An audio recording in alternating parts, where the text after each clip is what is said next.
So Black Ops 3 has been out for quite a while now. It's been over a week, and I've not really made any videos on the full release of the game. And the reason for that is mainly because like I haven't made videos on YouTube at all really. It's just been here or there, just a few videos whenever I want to post something, but nothing like, you know, like a video every week or every couple of days like it used to be a few years ago. And I think it'll probably stay that way. I'm not sure. I really do like this game, Black Ops 3. It's very similar to Black Ops 2. It has everything that Black Ops 2 had that made it good and made it worth like playing for so long.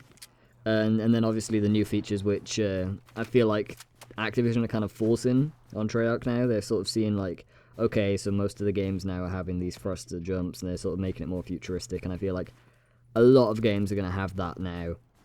So I've been playing this for quite a long time now. I've played the beta, so I had a good start when it came into the full game. Usually when you play Call of Duty, especially like Advanced Warfare, where there was the boosts for the first time, and I wasn't used to that, your KD kind of takes a hit, and you don't get a good KD off the start. Whereas in Black Ops 3, I'd played the beta, and I'd put in like quite a lot of time into the week-long beta. So when the full game came out, already used to the guns, already used to the way the jumping and the wall running is.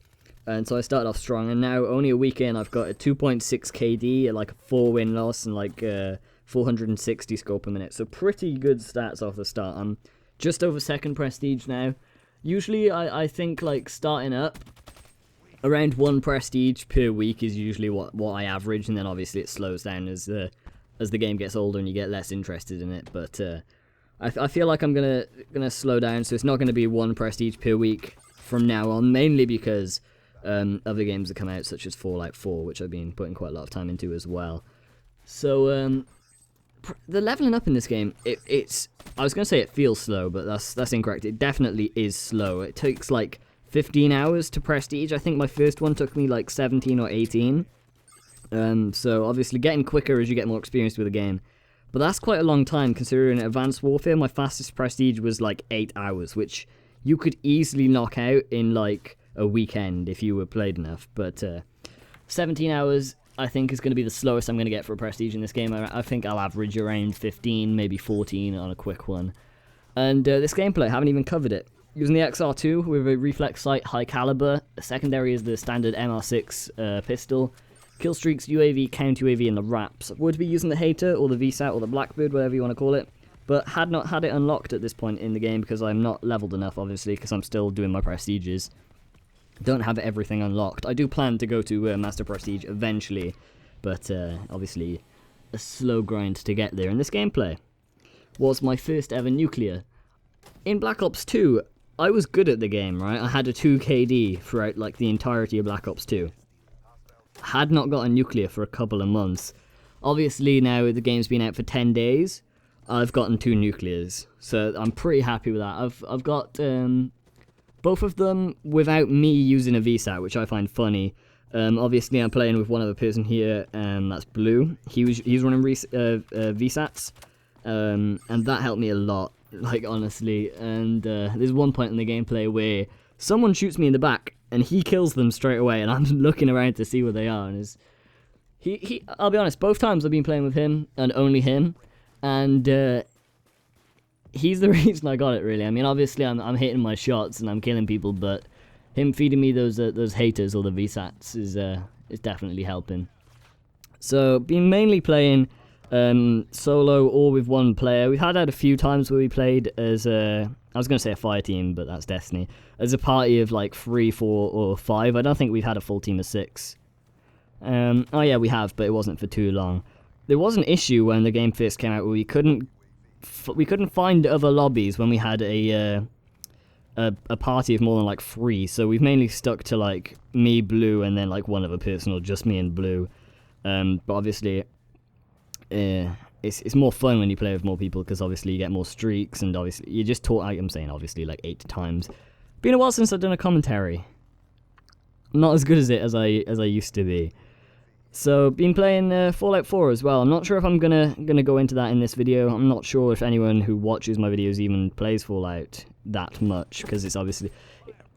I'm saying obviously. it's a very different type of game. I mean, it is still a first-person shooter, but it's very different to Call of Duty where it's kind of competitive online player versus player experience, whereas Fallout is all single player, all whatever you choose to do, and you can choose to like do anything in that game. You can go and do the main story, you can kill certain people that stop storylines, and it's very different to Call of Duty, but there's still fundamental first-person shooter mechanics that everyone will have. So if anyone does like Fallout, obviously not the best at it. I've only played Fallout 4, I've never played another one. But I really like it, and I don't think I'd make any videos on it, but if there's interest, I might. Otherwise, it would just be posting Black Ops 3 videos whenever I get sort of good games or sort of funny clips or something I want to highlight and show off. So this is a slow nuclear. I think it takes like 7 or 8 minutes. Obviously, we're playing Kill Confirmed on Infection, and I'm using lethal streaks. So it's a very slow match. Obviously, a first nuclear will be slow because it's the first one, and if I had a 2-minute nuclear as my first nuclear, it would be a little bit insane. And the weapon I'm using there, now it's my specialist, the Hive. Not my favourite. I don't even like it that much, but it is very good because you get like 5 or 6 little shots that are like sort of trip mine things. And they stay there until you die, and obviously I'm going on a 37 gun streak or kill streak here, so they stay quite a long time. They have quite a wide radius of activation, and every single kill you get with it gives you 125 points rather than the standard 50 that you'd get in Kill Confirmed. And it shows the tag on the map so I know where they died, and I can go collect it and get myself a total of 175 points per kill. That's a total of 5 kills max for my specialist. And it's usually, if you're staying alive for quite a long time, you'll get 4 or 5 kills with it.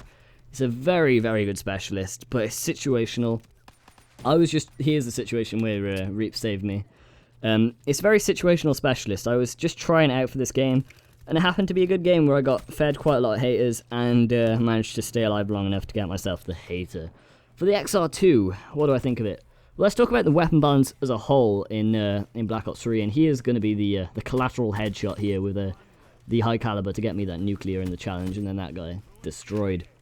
Weapon balance as a whole in Black Ops 3, very, very good. There's nothing that's really that overpowered. There was a poll on the official Black Ops 3 Reddit, where it was like, vote for the best gun in the game, what you think is the best gun.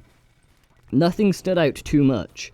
My favourite gun, the one I have the most kills with, is the VMP, and that was the top of that poll. I think VMP, it was nerfed in the first ever weapon rebalancing. I think it might still be a bit too good, to be honest. It's not like the most overpowered weapon you've ever seen, but I think it stands above the rest in a little bit too much, mainly because it has a really high rate of fire, very good accuracy and range, and put that on a submachine gun with a 40-round magazine, you're going to do a lot of damage very quickly. Comparing that to the other SMGs, none of them can really compete in that sort of range. The Razorback has a lot of range and accuracy, but it doesn't have the damage that the VMP does. As for assault rifles, this XR-2 I'm using here has the high caliber attachment on it. I feel like this attachment doesn't belong in a Call of Duty game. It makes you do more damage with a headshot. It's a very good attachment, but a lot of the time you're not aiming for the head, you just sort of hit it accidentally, and oh look, I did double damage, or whatever the high caliber does, like 1.5 damage, and it killed him really quickly. I feel like it's more of a lucky attachment that you put on there, rather than a skillful attachment such as a stock or a quick draw where you're using it in a skillful way, whereas high caliber just feels lucky. Although it is good, I just don't think it belongs in a Call of Duty game. Time runs out here. We didn't manage to finish the game. Like I say, my nuclear was slow, obviously, because the game itself was slow, but finished up here with like a 53 and 2 maybe. Recorded from theatre mode, so it might be a little bit jittery, and obviously no final kill cam or scoreboard. Thanks for watching, hope you enjoyed, and goodbye.